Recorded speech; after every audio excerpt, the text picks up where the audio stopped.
रामू एक गरीब आदमी है। अपना जीवन बसर करने के लिए उसे जो काम मिलता है वो वही कर लेता है। एक दिन रामू देर शाम अपने घर आता है। रामू के घर आते ही उसकी पत्नी शांता उससे पूछती है।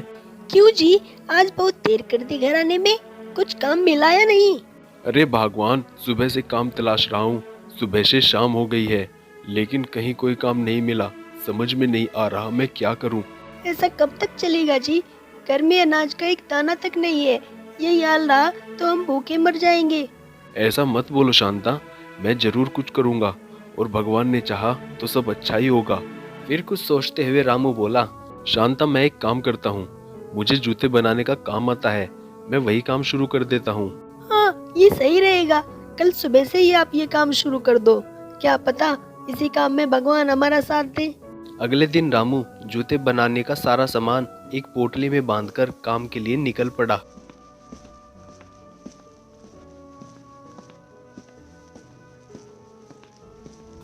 लेकिन जिस जगह उसे दुकान लगानी थी उसने देखा वहां तो पहले से ही कई मोची दुकान लगाए बैठे हैं। अरे, यहाँ तो मुझसे भी पहले बहुत से लोग अपनी दुकान लगाए बैठे हैं। अब मेरा काम यहाँ कैसे चलेगा? लगता है आज फिर खाली हाथ घर जाना पड़ेगा। अरे नहीं नहीं, खाली हाथ घर नहीं जा सकता। दुकान लगा ही लेता हूँ, जो होगा देखा जाएगा। रामू वही कुछ दूरी पर अपनी दुकान लगा लेता है। रामू अपनी दुकान पर एक बोर्ड लगाता है, जख्मी जूतों का अस्पताल। हमारे यहाँ जूतों का इलाज किया जाता है, जो अपने आप में ही एक नई चीज थी। और रामू जोर जोर से लोगों को आवाजें भी लगाता है।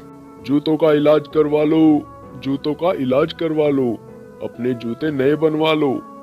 धीरे धीरे उसका ये आइडिया काम करने लगा और लोग रामू की दुकान पर रुकने लगे।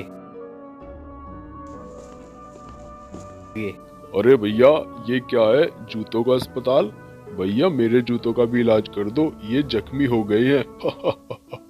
हाँ हाँ भैया, बिल्कुल अभी इलाज कर देता हूँ, बिल्कुल नए बना दूंगा। रामू के इस तरह के आइडिया ने उसकी बहुत मदद की और उसका जूतों का धंधा चल पड़ा और उसने कुछ ही समय में बहुत सा धन इकट्ठा कर लिया।